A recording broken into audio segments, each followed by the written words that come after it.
Yo, what's happening guys? Welcome back to Tokimotive. As you can probably see behind me, the 33 Sedan has made it into the shed, which ended up taking the better part of like half a day to actually sort it out, shuffling the 31 Sedan out and the 33 Sedan in. But turns out the guy that I bought the 33 Sedan off decided he wanted to mess around with 31s, so he ended up buying the 31 shell off of me. So we basically may as well have swapped, but is what it is, and worked out well in the end. I got this thing, it's something different to play around with. So now that it's in here, the 33 Sedan build will start, but I'm not gonna go but actually building something that I'm gonna enjoy building, not just rebuilding an L67. Let's face it, wasn't my most enjoyable content for myself to make. I'm not that into being as strict to the bones how-to. I don't want that type of channel. I will obviously give helpful tips and all that sort of good stuff like I was doing in my earlier videos as well when it comes to actually doing things, because most of the time I'm just winging it myself, so you get to learn what I learn, but I'm gonna have a lot of fun with this build anyway. So yeah, anyways, I'll let you get into the video. I'll let you get into... Oh, I cannot talk tonight. I'll let you get into the video, shuffling these around, getting the 31 out, basically moving 1.5 non-rolling shells around was a bit of a mission. The 33 started shuffling off the trailer and a bunch of other stuff happened, but I do a last minute cram to try and make Sunday fun day and actually get to go drifting in the wagon, but the alternator shit itself in the wagon and a couple other little bits, so stay tuned for that to see if we actually make it. And there's a little bit of Powertune footage of the dash actually working, showing how responsive it is, all that sort of stuff. So anyways, I'm not going to keep you for much longer with all the talking and all that. Oh, that was a straight up buffering moment. Anyways, I'm going to let you get into the video and I'll see you at the end.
yeah, this is how we do it.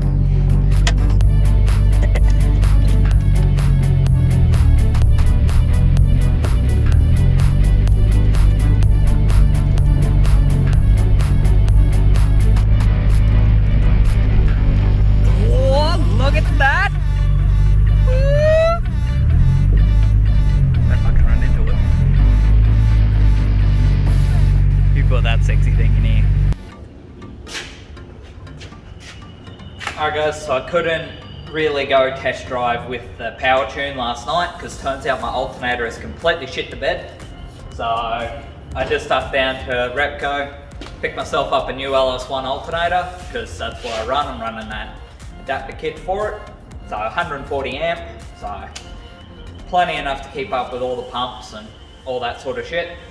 But if I can do that, get it serviced, and it all works and runs right, get the other stuff I gotta do done this morning, I may be able to make Archy for the open thrash style afternoon session for Sunday Fun Day. So I'm probably just gonna bang us up in the corner somewhere. I'm gonna rip into doing this, placing that alternator, because I gotta change pulley on it and all sorts of shit with it. I can service this bitch, make sure everything looks alright. I got a massive leak underneath the turbo, but it should be okay. It'll just be a little bit laggier, but if it is, then so be it. I'll just tighten down the bolts and see if that helps the leak. But as long as it all runs all good, I'll take it for a little test drive to the shop. We may be on for some drifting. As long as they've got tyre fitting on site today, which is something I gotta check. So I'm gonna crack into that, and yeah.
decent in its response. I just can't get the speedo to work.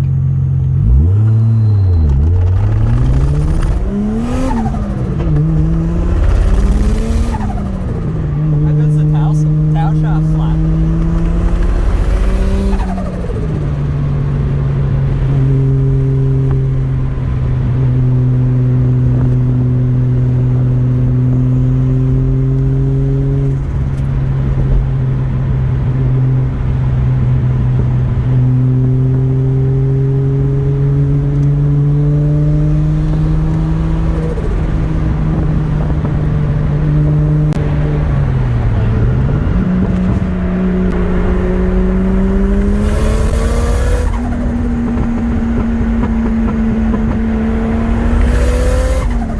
So yeah, as you can tell, we didn't make Sunday fun day because tail shaft center bushing has completely left the chat. It is worse than it was last time, but I've got the vice now, so it'll be nice and easy to replace it. But as you would have seen, the Powertune dash is actually heaps responsive. I have no idea what's going on with the GPS. I can't get it to work, so I'm gonna have to troubleshoot that. If all else fails, I'll just pick up a 25 det speed sender and calibrate it on the gearbox and in the ECU and all that sort of stuff, and it'll be all happy days and I'll have a speedo. But I kind of wanted all the other little features that the GPS speedo had. But we'll try and work it out. I'm sure I can contact Powertune. They're apparently extremely helpful whenever there's an issue, so it is what it is. It won't be too bad. Alright guys, I had to switch arms. My shoulder was dead. On that note, gym is going great and I'm actually feeling really good and more like myself. I'm just enjoying life a hell of a lot more, so that's a massive win for me. Anyways, I forgot what I was gonna say, but if you've made it through the end, thank you very much. Thanks for coming. I hope you enjoyed the video. And yeah, I'm gonna start getting back to some more fun content because I'm actually doing some stuff that I enjoy and going on adventures again, and I'm feeling really good. So now both of these, both the 31 Wagon and the 33 Sedan have a builds profile on BUILDZ.PRO, so I'll link both of them down in the description. And you can check me out on Instagram as well. I'm still active on that. I've kind of dropped off of TikTok for a while. It's just not a platform I can be consistent on, so it'll just get a random upload here or there. But anyways guys, I'm not gonna keep you too much longer. Thank you all for coming. Like, comment, subscribe, all that good stuff. It goes a long way towards supporting the channel and I really do appreciate it. So I'm not gonna hold you any longer. Thanks for watching and I'll see you on the next one.